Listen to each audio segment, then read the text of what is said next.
Sócrates nasceu em Atenas no ano 470 a.C., em tempos de glória democrática.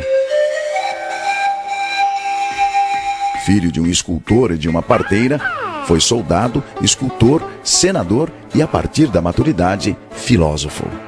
Alegando que desde criança ouvia a voz de Deus instigando-o ao ofício da filosofia, Sócrates passou a perambular pelas ruas de Atenas, feito um pregador laico, na missão de ajudar as pessoas a descobrir nelas mesmas o conhecimento que as conduziria à virtude. Sem cobrar dinheiro algum, aberto a quem quisesse ouvi-lo, ricos ou pobres. A pergunta essencial de Sócrates era: o que é a essência do homem? E ele respondia: o homem é a sua alma. Alma como razão, o eu consciente, a consciência intelectual e moral, o que distingue o ser humano de todos os outros seres da natureza. Sócrates e os filósofos sofistas abandonaram a preocupação dos filósofos pré-socráticos em explicar a natureza e se concentraram na problemática do homem. No entanto, contrário aos sofistas, Sócrates se opunha ao relativismo dos seus valores. Os sofistas formavam um grupo à parte de uma espécie de retóricos de aluguel. Valendo-se da arte da argumentação, eles relativizavam a ética e a moral, defendendo o que e a quem quer que fosse, desde que bem remunerados. A eles, Platão chamou de impostores e malabaristas de argumentos. Sócrates não deixou nenhum escrito, e tudo o que se sabe de suas ideias está nos textos militares de Xenofonte, nos textos cômicos de Aristófanes e principalmente nos textos filosóficos de Platão, o seu melhor discípulo. Platão o transformou em protagonista em O Banquete, Apologia de Sócrates, Alcebíades I, Teeteto, Fédon e A República, entre outros. Sócrates acreditava que todos já nascem com o conhecimento e que cabia ao mestre realizar o parto desse conhecimento. Ele entendia que só o conhecimento que vem da alma é capaz de revelar o verdadeiro discernimento do que é justo, bom e certo. Para partejar esse conhecimento, Sócrates aplicava um método dialógico que ele chamou de maiêutica, termo do latim obstetritiaorum, funções da parteira, em clara referência à sua mãe. Ele dizia que assim como sua mãe ajudava a trazer à luz a vida, o filósofo ajuda a trazer à luz a verdade. Basta usar a razão. No começo do diálogo, Sócrates se posicionava como se não soubesse de nada do assunto e dava início ao colóquio com uma pergunta ao seu ouvinte, que a respondia com seu próprio jeito de pensar. O mestre, então, fazia de conta que aceitava o seu ponto de vista. Porém, com um senso de humor que desorientava o interlocutor, a chamada ironia socrática, ele contra-argumentava e buscava convencer o ouvinte da esterilidade e contradições de suas reflexões, levando-o a admitir o seu equívoco e o seu desconhecimento. As perguntas feitas por Sócrates são próprias da chamada dialética socrática, isto é, do exercício de contrapor argumentos contrários. Basicamente, o método dialético apresenta 3 elementos: a tese, a antítese e a síntese. A tese é uma afirmação. A antítese é uma oposição a essa afirmação. Como a própria palavra diz, antitese. E no embate entre tese e antítese surge então o terceiro elemento, a síntese, que é o resultado do raciocínio. Prevalência do intelecto sobre a opinião. O propósito desse rol de perguntas vinha da crença de Sócrates de que só existe uma maneira de conhecer a verdade: conhecendo-se a si mesmo. É famosa a sua frase, conhece-te a ti mesmo, inspirada na inscrição no oráculo de Delfos, centro sagrado de consultas aos deuses gregos. Para Sócrates, só quem conhece a si mesmo é que sabe que não sabe. A grande virtude, segundo ele, é saber que não sabe. Só sei que nada sei, ele afirmava. Quanto mais sabe que não sabe, mais sábio é um homem. E os que pensam que sabem e não sabem que não sabem, seriam, na sua concepção, os mais tolos. No texto Apologia de Sócrates, Sócrates relata que a pitonisa do oráculo de Delfos teria afirmado ao historiador e seu discípulo Xenofonte que o homem mais sábio de todos era ele, Sócrates. Logo eu, que justamente o que sei é que nada sei, um sábio? Então, Sócrates teria ido procurar políticos, poetas e artífices para provar que ele sim, por seus privilegiados ofícios, certamente seriam mais sábios que ele. Porém, decepcionado com sua arrogância e soberba, Sócrates confessou finalmente entender o que significava ser sábio para Delfos. Sábio é o homem capaz de perceber seus limites e imperfeições, compreender as ilusões das aparências, a efemeridade das paixões e, com a razão, controlar-se. Só assim saberá depurar seu coração e sua alma e agir com justiça e retidão. A crítica àquelas 3 categorias de cidadãos pesquisados por Sócrates resultou em ódio e vingança dos seus desafetos, culminando em sua condenação à morte por envenenamento por cicuta, promulgada por um tribunal. Seus acusadores foram Meleto pelos poetas, Anito pelos artífices e Licon pelos políticos. Eles acusavam Sócrates de 2 crimes: corromper os jovens com suas ideias subversivas e negar a existência dos deuses atenienses. Recusando-se a abrir mão de suas ideias, que o libertariam da condenação abrandada para exílio, Sócrates enfrentou a morte aos 71 anos como um ato de coerência e dignidade. No dia de sua execução, narrado na Apologia de Sócrates, o mestre reuniu os amigos e discípulos e, antes de beber o cálice fatal, despediu-se. Se de fato é como um sono, a morte seria um maravilhoso presente, porquanto todo o tempo se resume a uma única noite.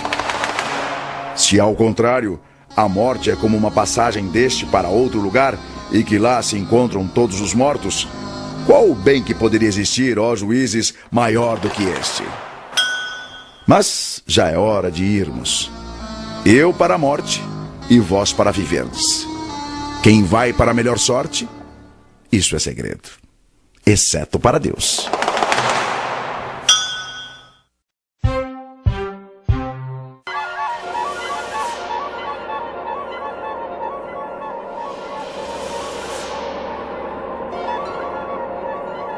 Corria o século 400 a.C. Na Grécia, o jovem ateniense Aristócles era forte, atlético e praticante de ginástica olímpica. Daí o seu apelido de Platão, do grego largo, amplo. Dizem que inventado por seu treinador Ariston de Argos. Filho de tradicional família de políticos, descendente do poeta e legislador Solon e de Cadmus, o último rei de Atenas, Aristócles, o Platão, viveu a fase áurea da democracia ateniense. Recebeu esmerada educação com vistas à prática política. Porém, as alternâncias de facções no poder o fizeram prudentemente manter-se à distância de cargos públicos, enquanto formulava, entre outras coisas, a sua teoria do governante filósofo. Teoria que por 3 vezes ao longo da sua vida ele tentou, sem sucesso, persuadir os soberanos de Siracusa a colocar em prática, até ser preso e vendido como escravo em Engina, resgatado na última hora por amigos. Além de também se dedicar à pintura e à poesia, Platão escreveu textos corais e tragédias para teatro, hoje perdidos, só abandonando a dramaturgia aos 20 anos, quando se tornou o mais dedicado discípulo de Sócrates, na época com idade de 60 anos. 2 décadas mais tarde, Platão fundou a sua própria academia, nos arredores de Atenas, inspirada nas chamadas comunidades pitagóricas. Considerada por muitos a primeira universidade, a Academia de Platão ensinava filosofia e matemática, inclusive para as mulheres, um avanço para a época. E abrigou como professor durante 20 anos o filósofo Aristóteles. Do talento literário para as artes cênicas, provavelmente originou-se o seu gosto pelo diálogo, formato que definiu o seu legado de mais de 35 escritos filosóficos.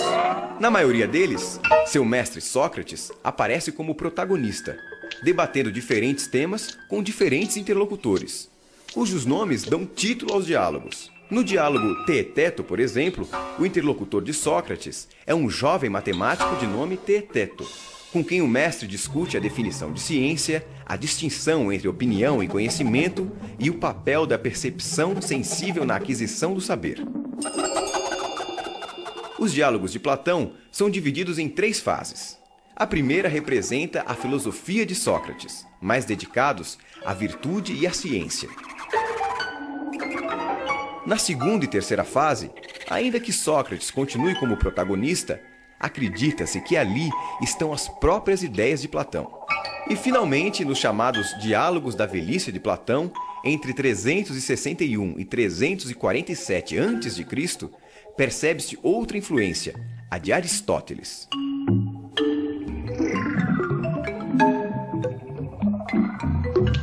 Os 2 trabalhos mais importantes de Platão são a sua teoria política e a teoria das ideias ou das formas, que ele desenvolveu em vários diálogos.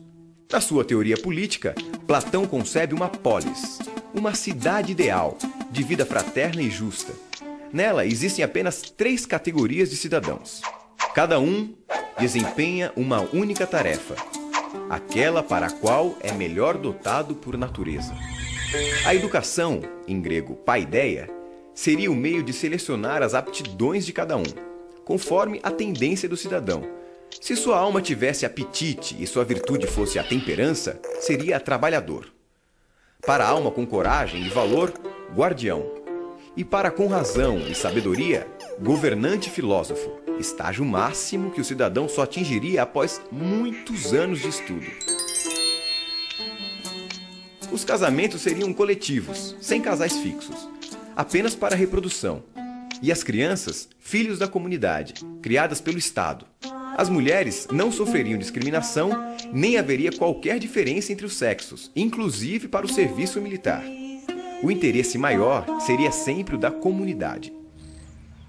Já a teoria das ideias, ou teoria das formas, de Platão, é apresentada através de uma alegoria ou mito no diálogo A República. O famoso mito da caverna é uma metáfora sobre a ilusão do mundo sensível, isto é, aquele apreendido pelos sentidos, em contraposição ao mundo inteligível, o apreendido pelo intelecto. Imagina homens numa morada subterrânea, em forma de caverna, com uma entrada aberta à luz. Desde a infância, de pernas e pescoços acorrentados. Não podem mexer-se, nem ver senão o que está diante deles. A luz chega-lhes de uma fogueira acesa numa colina, por detrás deles. Entre o fogo e os prisioneiros passa uma estrada e um pequeno muro, por onde homens transportam objetos de toda espécie.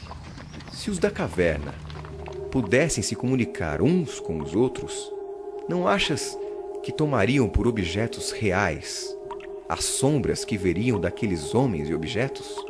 Tais homens não atribuirão realidade, senão as sombras? Sócrates conta ainda que certo dia um desses prisioneiros foge da caverna, quase cegando com o sol lá fora. Aos poucos, porém, ele se acostuma e acaba extasiado com a verdadeira forma das coisas, das quais antes só enxergava as sombras. No final, o fugitivo volta à caverna para contar sua descoberta aos outros, mas ninguém lhe dá crédito. Para Platão, o mundo que nos cerca é a caverna.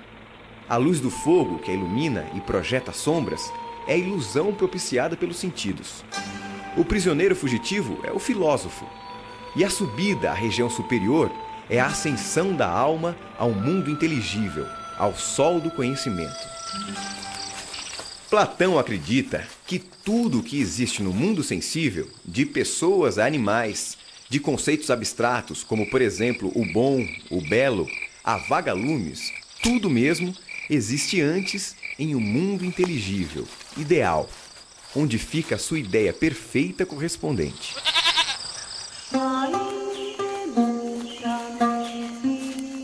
Para ele, o mundo dos sentidos é uma imitação imperfeita, ou simulacro, mutável e efêmero do mundo das ideias. Ah, o mundo das ideias! Lá, onde a alma já andou antes de fazer parte do corpo. Esse sim é perfeito, imutável, eterno e universal. Assim, a ideia de cavalo, por exemplo, é perfeita e nunca muda. Seja um baio, um crioulo, um puro sangue, um percheron, um andaluz, um manga larga ou um pangaré. Platão morreu aos 81 anos na academia. E em sua lápide ficou registrado: aqui jaz o divino Aristóteles, que em prudência e justiça soube exceder a todos os mortais. Se a sabedoria eleva alguém às alturas, este as conseguiu.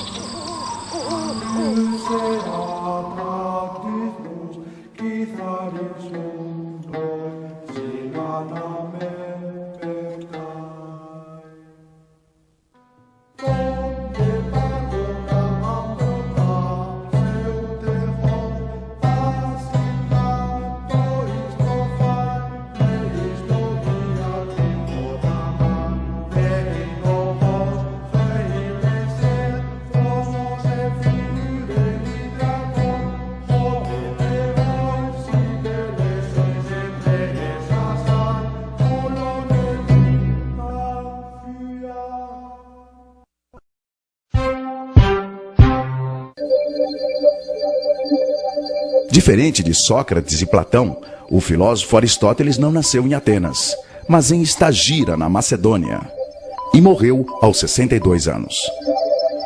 Conhecido como Estagirita, era filho de Nicômaco, médico e amigo do rei Amintas II da Macedônia, e beneficiou-se dessa amizade paterna, escolhido mais tarde tutor do neto de Amintas, filho de Felipe, Alexandre Magno.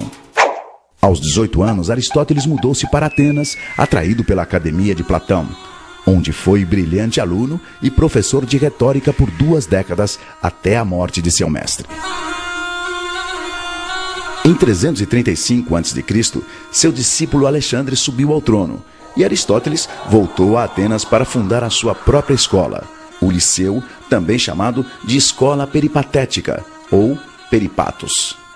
Peripatos designava os jardins do Liceu, onde Aristóteles ministrava suas aulas enquanto caminhava com seus alunos denominados peripatéticos, isto é, os que passeiam. A Academia de Platão estimulava o ensino da matemática. O Liceu de Aristóteles focava as ciências naturais, oferecendo aos alunos, inclusive, um museu com acervo de fauna e flora das longínquas regiões conquistadas por Alexandre.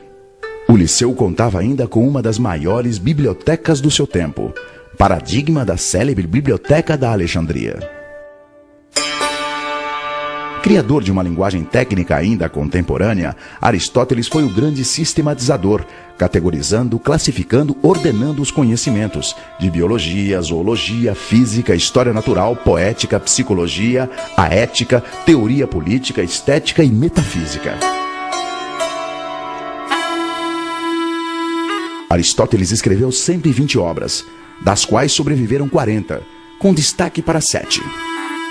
A metafísica, princípios básicos de sua doutrina filosófica; a ética, Nicômaco, sua concepção de moralidade e da virtude da moderação; o órganon, do grego instrumento, sobre lógica, 6 volumes, entre outras coisas, abordando as categorias e os silogismos com suas duplas premissas; a física, sua concepção de mundo e de como é possível conhecê-lo através das causas dos fenômenos;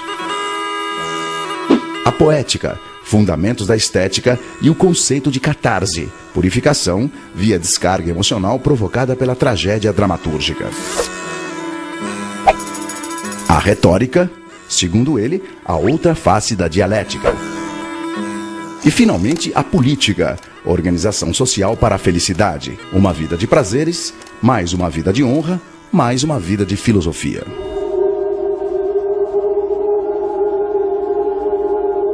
Aristóteles foi um crítico da teoria das ideias.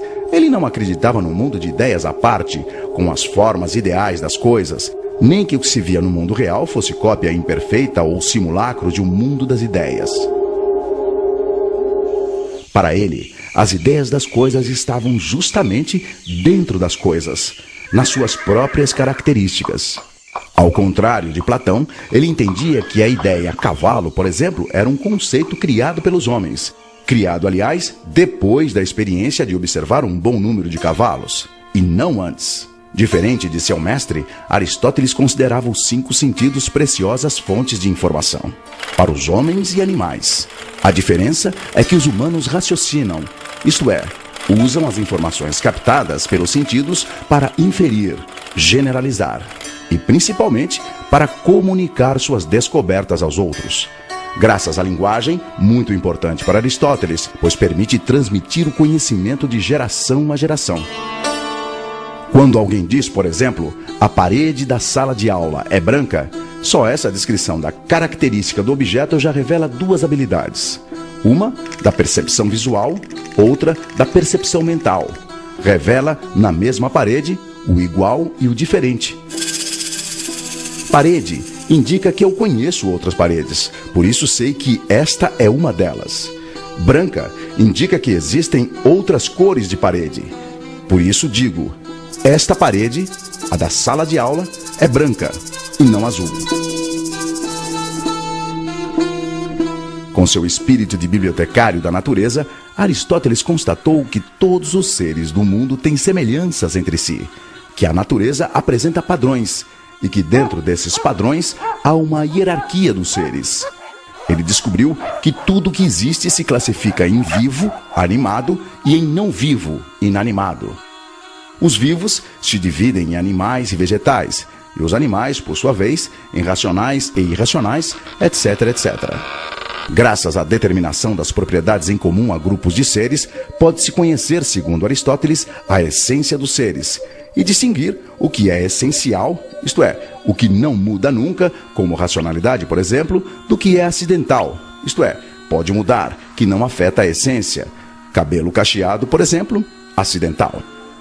Esta metodologia aristotélica de agrupar por semelhanças e diferenças serve até hoje de base para a produção do conhecimento, especialmente nas ciências naturais. Aristóteles entendia que todas as coisas da natureza têm a possibilidade de concretizar determinada forma, que a substância das coisas se esforça por concretizar uma possibilidade, o potencial que lhe é inerente. Assim, para o filósofo, toda mudança na natureza é uma transformação da matéria de potencial para real. Por exemplo, o ovo e a galinha. Um ovo de galinha tem o potencial de virar uma galinha e jamais será um ganso. Não é inerente ao ovo de galinha vir a ser um ganso. Dessa forma, na metafísica de Aristóteles, tudo é movido por uma força que efetiva a potencialidade dos seres. Tudo é movido pelo motor primeiro, que é imóvel.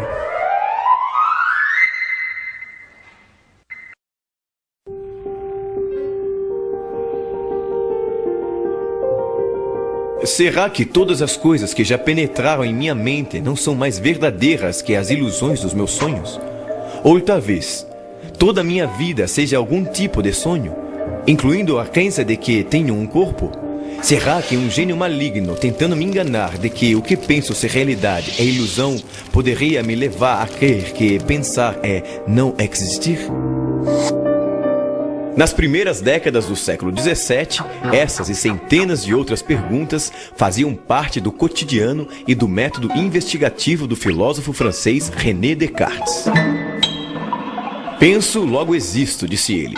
Com o exercício da subjetividade e a confiança na razão, Descartes revolucionou o pensamento filosófico e científico, até então subordinado à autoridade da Igreja, à escolástica e aos líderes políticos ditos escolhidos por Deus.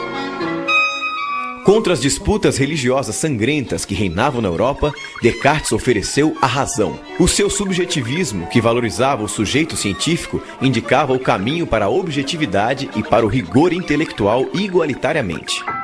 Ele colocou ao alcance de todos as ferramentas para a descoberta da verdade. Sua tese mais importante foi propor que cada um pensasse por si mesmo. A autoridade da filosofia passou a se fundar não mais nas escrituras ou nos sábios, mas na mente do filósofo. Esse paradoxo da objetividade dentro da subjetividade, com a exigência da certeza e a isenção da dúvida, para o êxito da investigação científica, inaugurou um novo estágio no pensamento filosófico, motivo pelo qual Descartes é considerado o pai da filosofia moderna. René Descartes, ou Renato Cartesius, como ele se assinava em latim, nasceu em 1596 na pequena La Haye, na França.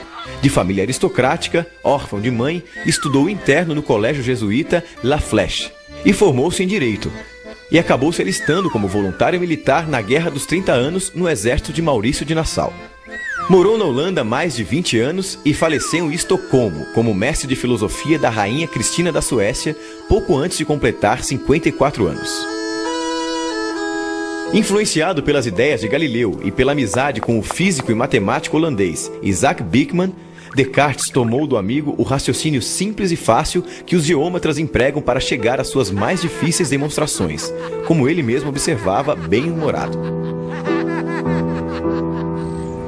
E saiu em busca ambiciosa de um novo sistema de conhecimento. Um método único que mensurasse todas as realidades observáveis no mundo físico, celeste ou terrestre. Ele queria explicar o mundo a partir da mecânica elementar das partículas, usando os princípios da figura, do tamanho, da posição e do movimento das partículas da matéria. Para ele, todas as coisas que caem sob o conhecimento humano estão interconectadas da mesma forma, como escreveu em uma de suas obras mais conhecidas, Discurso do Método, publicada em 1637. O modelo matemático do sonho de Descartes abarcava todos os saberes em uma só unidade. Tanto que ele criou a metáfora de uma árvore do conhecimento, onde o tronco era a física, sustentando todas as ciências com o seu raciocínio analítico. Na busca da premissa da evidência, Descartes propunha o exercício da dúvida metódica, radical, hiperbólica como método até o nível do absurdo, quando a própria dúvida forneceria então a verdade indubitável.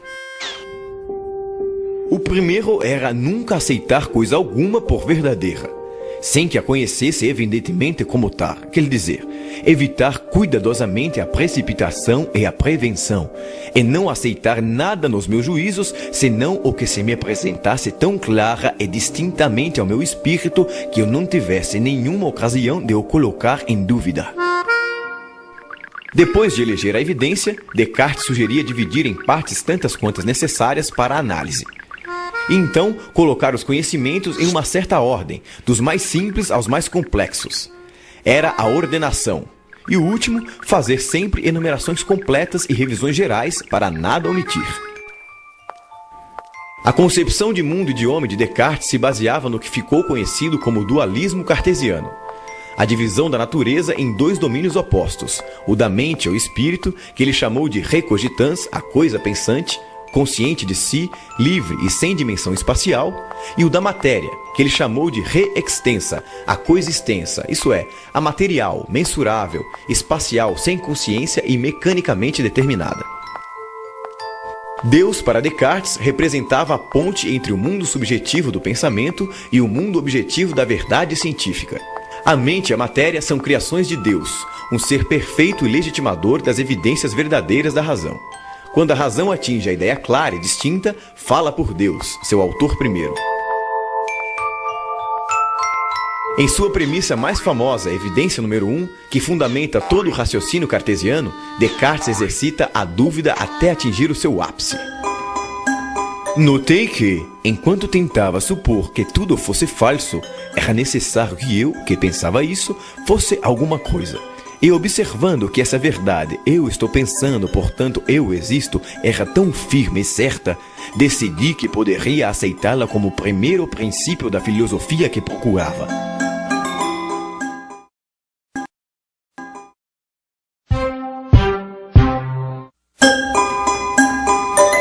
Jean-Jacques Rousseau nasceu em Genebra, na Suíça, em 1712. Aos 16 anos, tornou-se o protegido de Madame de Warren. Aos 30, mudou-se para Paris como professor de música. Colaborou com a famosa enciclopédia de Diderot e d'Alembert no Verbete Musica. E aos 38, conquistou o prêmio da Academia de Dijon com seu Discurso sobre as Ciências e as Artes. Publicou vários livros, entre eles O Contrato Social, que inspirou a Revolução Francesa, e Emílio, considerado uma das obras mais revolucionárias da moderna pedagogia por suas ideias radicais, que desagradavam tanto à Igreja quanto a outros filósofos, como Voltaire, por exemplo. Rousseau fugiu para a Inglaterra, abrigado por David Hume. Dedicou seus últimos tempos à autobiografia Confissões, falecendo aos 66 anos em Hermenonville, na França. A ti me dirijo, mãe amorosa e prudente, que soubeste te apartar da estrada trilhada. Assim registra o prefácio do livro Emílio ou da Educação, inspirador de Pestalozzi e da Escola Nova, escrito por Rousseau sob forma de romance. Emílio consiste em um tratado pedagógico que une política, educação e ética, orientando pais e mestres sobre como educar naturalmente o homem ideal. O jovem Emílio, filho de um homem rico, é educado por um preceptor no convívio com a natureza, protegido dos constrangimentos sociais. Com um pé no romantismo, outro no imaginário iluminista, o texto russoniano revela a crença na educação reformadora como ponte para as transformações sociais. Emílio é o representante da espécie humana em seu potencial de virtude, educado para viver bem consigo, com sua futura companheira Sofia e com os outros, em uma sociedade livre e democrática. Lançado em 1762, o livro tornou-se um paradigma da educação no século XVIII. Contrapunha-se à visão elitista da educação como privilégio, afirmando ser um direito de todos, e criticava a pedagogia jesuíta, rígida, punitiva, mera transmissora hierárquica de conhecimentos memorizados, que tratava as crianças como adultos em miniatura. Com sua visão naturalista do mundo, baseado nas lições da natureza, Rousseau foi uma espécie de descobridor da infância, o primeiro a entender a infância como uma forma particular de ser humano, diferente da idade adulta.